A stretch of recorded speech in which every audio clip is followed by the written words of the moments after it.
Welcome to Unsafe Space. I'm your host, Carter Laren. As a reminder, we have only two rules.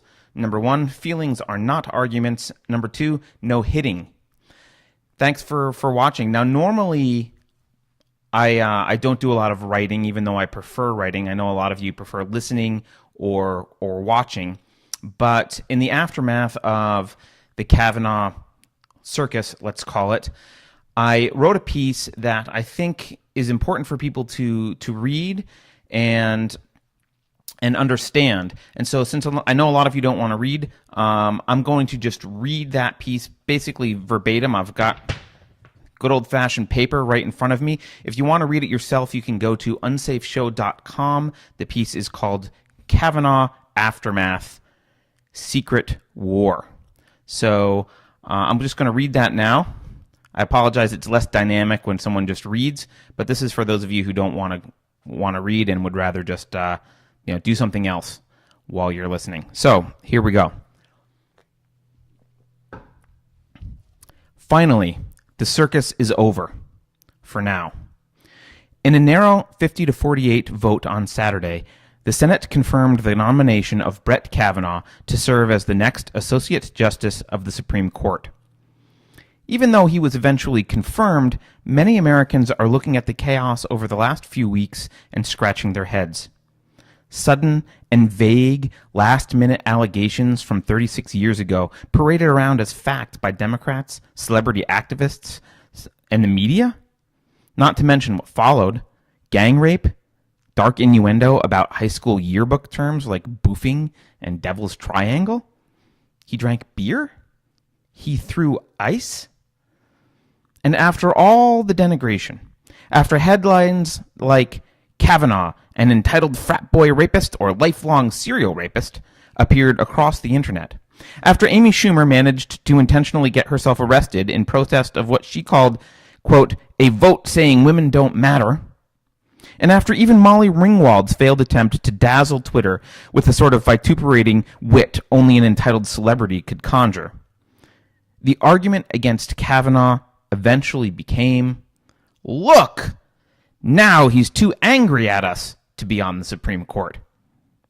So it should come as no surprise, now that the social media feeding frenzy has subsided, that many are left wondering, what the heck did we just watch? Make no mistake, what we witnessed was far from just a political scorched earth policy, as has been suggested. Andrew Breitbart often observed that politics is downstream of culture. What he meant by that was that political platforms, policies, and even the basic framework of how political ideas are presented and argued is ultimately driven by our cultural norms, and that only by challenging the culture can one expect to have any lasting impact on the political landscape. Sure, you may get the feds to outlaw alcohol for a while, but if a culture of drinking persists as socially acceptable, eventually the 18th Amendment will be repealed. And good old Andrew Breitbart was right. Politics is downstream of culture. But culture isn't its own fountainhead. It's not an independent, emergent property of a society. There's something upstream of culture too, and it's past time we all started paying attention to that. It's called philosophy. Before you stop reading, or in this case listening, I know how it sounds to suggest that we all start talking about philosophy. I can see the eye rolls as I write this. Philosophy, it might seem, is at best mundane and useless, and at worst, ridiculous, and perhaps just a tad pretentious.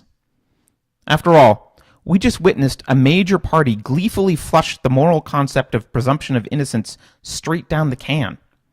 How useful could it possibly be for us to sit around smoking pot and fumbling for the perfect SAT vocabulary words to use in our debate about the existence of the ceiling?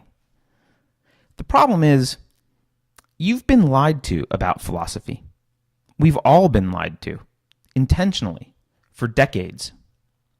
What better way to prevent you from picking up the one weapon capable of defending Western civilization than to convince you that that weapon is nothing more than a ridiculous, impotent, masturbatory aid for elitist wonks in tweed jackets.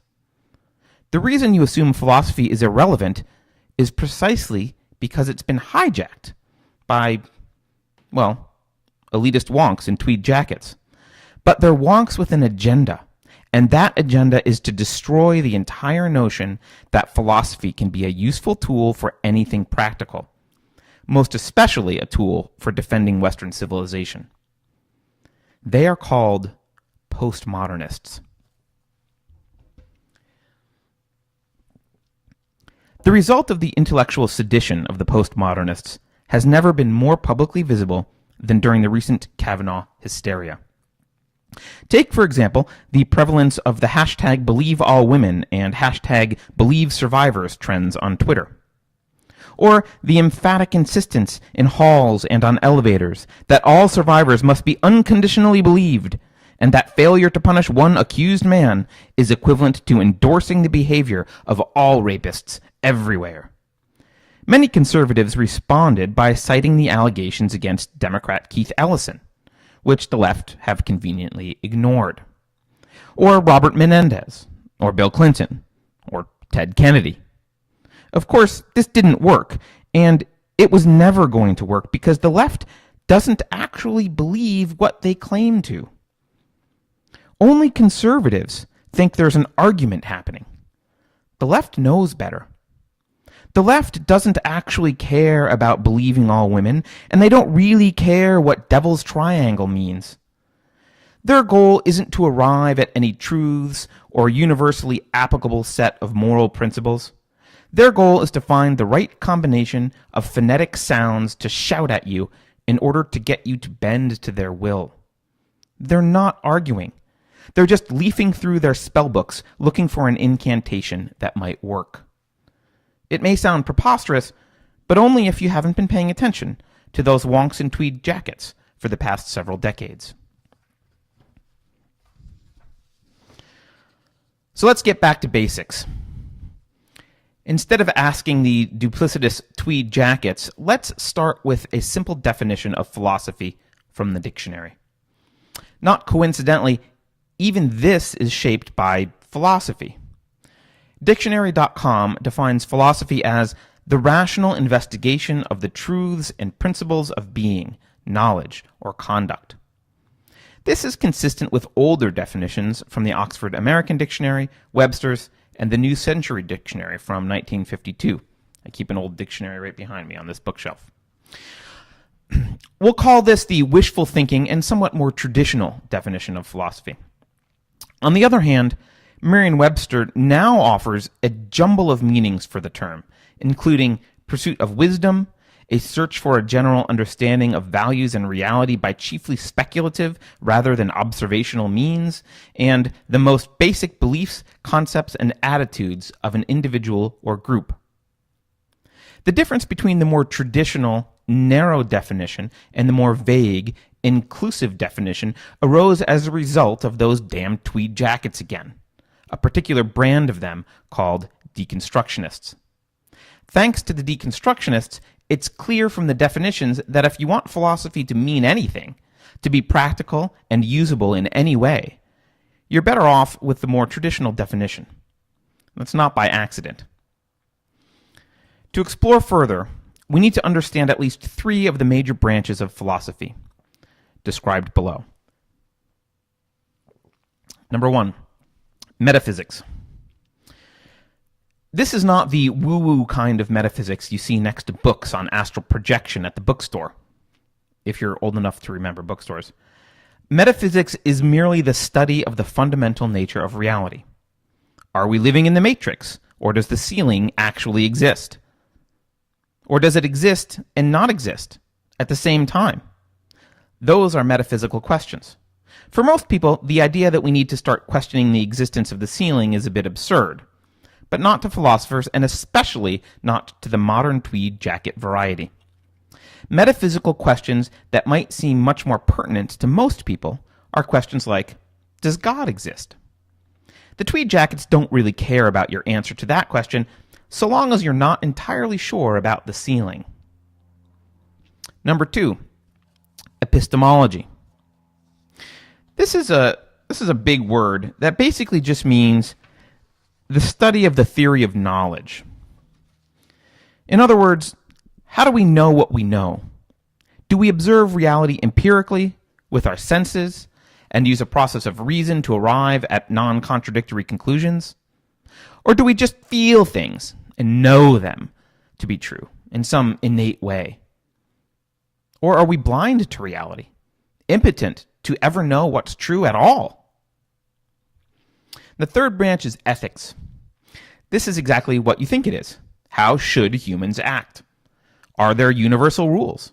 Do individuals matter equally, or should kings follow different rules than their subjects? Should there even be such a thing as kings and subjects?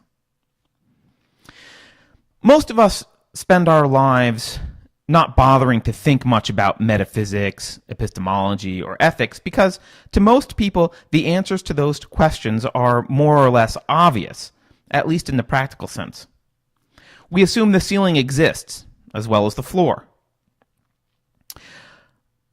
We don't lie in bed in the morning anxiously wondering if there will be anywhere to place our feet when we get up, and we don't fall asleep next to our spouse wondering if he or she is merely a figment of our imagination that will be lost when we close our eyes. The same is true for epistemology.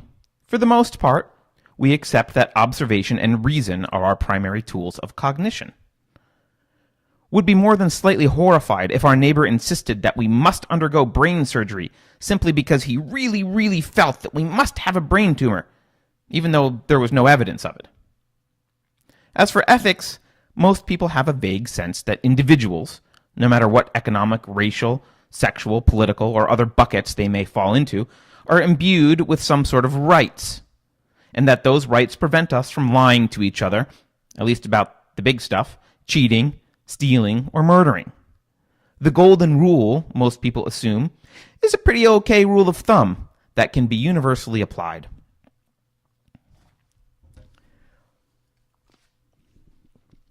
But we didn't always think this way. It wasn't until a few hundred years ago that philosophers from the Enlightenment era gave us an often forgotten but much needed intellectual shove in the right direction.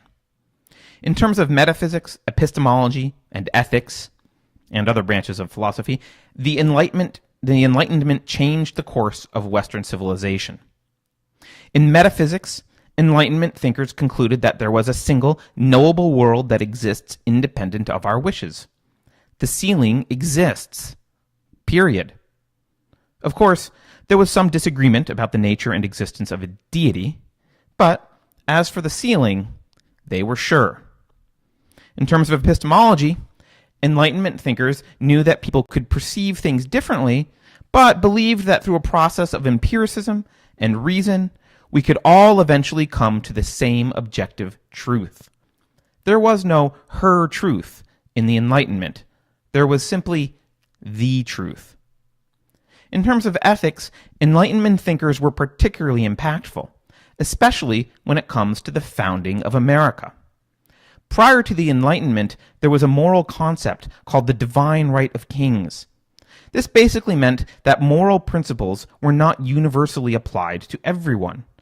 As George Orwell would have said, some animals are more equal than others. Kings could rightfully kill you and enslave members of your family, if they were so inclined. But Enlightenment philosophers, particularly John Locke, challenged the divine right of kings and introduced the concept of natural law. He argued that individuals mattered, regardless of their social, economic, or sanguine standing, and that ethical principles could be applied universally to all individuals. By knocking what today we might call identity politics off of its long-standing throne, Locke paved the way for the founding of America and the Bill of Rights. It is primarily to Enlightenment philosophers that we in the prosperous and relatively free Western world owe a huge debt of gratitude.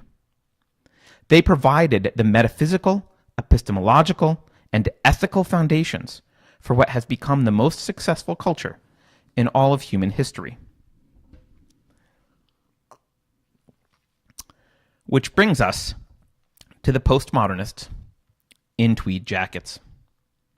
In between sips of cappuccino and disheartened at the failure of Marx's predictions about capitalism, not to mention his body count, disappointed socialist philosophers came up with a devious plan. Instead of thanking Enlightenment thinkers and building upon their work, what if philosophers taught people to spit in their faces and desecrate their graves? What if they used philosophy itself to destroy the philosophic progress of Enlightenment philosophers? If they could achieve that on a large scale, say by infiltrating universities, then eventually the entire culture would follow. Kids indoctrinated in school would become teachers and journalists, and who would indoctrinate more kids, who would go on to become teachers and journalists. The nerdy Enlightenment supporters were all too busy inventing things and building companies to notice what was going on in the humanities anyway. Philistines. Before you know it, the tweed jackets would have entire departments dedicated to destroying Western civilization. And then required courses that even engineers would have to take. And once the culture was corrupt, once ordinary people started arguing against the basic foundational philosophic concepts that built America, winning the brass ring of state power would be a cinch. It was an ambitious, brilliant, risky, decades-long plan. But there was really no other way to destroy America.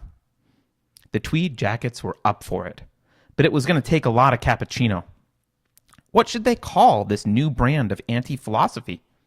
It had to sound boring enough that no one would pay attention to what they were up to, but future-forward enough that it would look good on the college syllabus. There was already a school called Modernism that included the enemy, Enlightenment philosophers. The Tweeds didn't want to show their hand by choosing a name like anti-modernism, but then again, it would be nice to reference modernism as a sort of inside joke. How about postmodernism? Yes, that has a lofty technical ring to it and is sure to impress the attractive undergrads. Plus, it sounds even more advanced than modernism. Postmodernism it is. Time to celebrate with another cappuccino. Now, this may sound like a crazy conspiracy theory, and in truth, the postmodernists were not likely as organized as I've made them out to be. But fast forward to 2018, and what do we observe? Have they destroyed Enlightenment metaphysics? Well, yes. One of the most blatant metaphysical confessions during the Kavanaugh Carnival was the attestation that Dr. Ford was speaking her truth. This turn of phrase is common, especially in and around college campuses. It's always her truth or his truth. That's more rare. But never the truth. To use phrases like her truth instead of his truth, or the truth, to use phrases like her truth instead of the truth, one must be operating, at least subconsciously, on the metaphysical premise that there is no such thing as objective reality. In this mindset, the ceiling can't actually exist. It may be part of my reality, but that doesn't necessarily mean that it's part of your reality. Gender is a social construct, unless, of course, we're counting board seats at corporations in California. Then it's a fact of biology. Go ahead and ask a recent liberal arts graduate about this. They'll admit it outright. Most of the time, they're not hiding anything. They really don't believe in objective reality. Think about that. 1 point for the postmodernists. Okay, so a large percentage of the population is confused about the fundamental nature of reality. That's bad. Really bad. But surely they can still be reasoned with, right? What about epistemology? To answer that question, we need only look at the immediate reactions to Dr. Ford's allegations. The Enlightenment reaction, the philosophically American reaction, is to neither believe nor disbelieve Dr. Ford or Kavanaugh at first glance, but to withhold judgment and scrutinize the allegations. Were they presented in a manner that suggests a possible political motive? Did she go to the police? Why did she come to the Senate instead? Is her story consistent? Have her actions matched her assertions? Is her allegation specific enough to investigate? Do the witnesses she names corroborate her story? Is there any physical evidence to back her up? What about the conditions under which the polygraph was administered? And where's the raw data? Are polygraph tests a scientifically valid way of ascertaining deception? Are the therapist notes consistent with her current story? Where are the notes? Can we talk to the therapist? Some people did withhold initial judgment and asked some of these questions, but not many, and no one of prominence on the left. Democrats, the mainstream media, and celebrities from last century immediately concluded that Dr. Ford was telling the truth. Why? Because they felt it. They took one look at Kavanaugh's white male Yale and prep school privileged beer-loving face and they just knew. They knew. Why? Because they felt it. Or because some of them have been sexually assaulted themselves, however that might be relevant, or for some other expedient reason, disconnected from any attempt at objective analysis. And thus, #BelieveAllWomen was born, and the dwindling light of Enlightenment epistemology flickered and gasped in the shadows of Alyssa Milano's resting bitch face. Chalk up another point for the tweed jackets.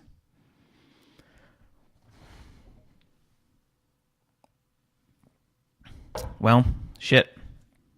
Now what? Apparently, we're dealing with people who don't believe in an objective reality, but believe that feelings are valid means of ascertaining the truth, if there even is such a thing. Let's hope that there's some remnant of Enlightenment ethics secretly stowed away in a forgotten subroutine of their postmodernist programming, just waiting to be activated.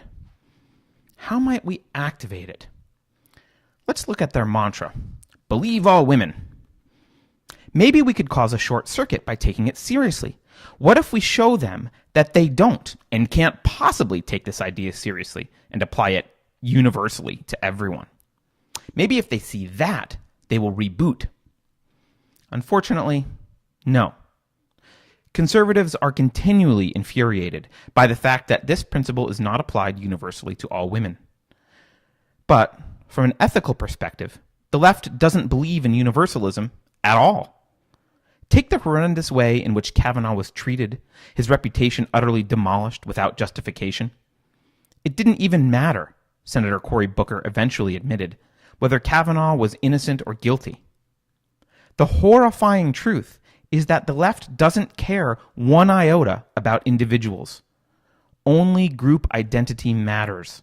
For them, collectivism trumps individualism, and John Locke is just some dead white punk. The divine right of kings is back, baby, but now we call it social justice. That's what you get for ignoring the suspicious noises coming from the philosophy department all those years, America. The bitter nihilists with bad haircuts eat your lunch. One final point for the tweeds. The postmodernists win. Game, set, match. Tweed is back. Cappuccinos all around. Until, that is, they shoot all the people they don't like and then promptly run out of cappuccinos. Turns out the people they shot were the ones who made those damn cappuccino machines.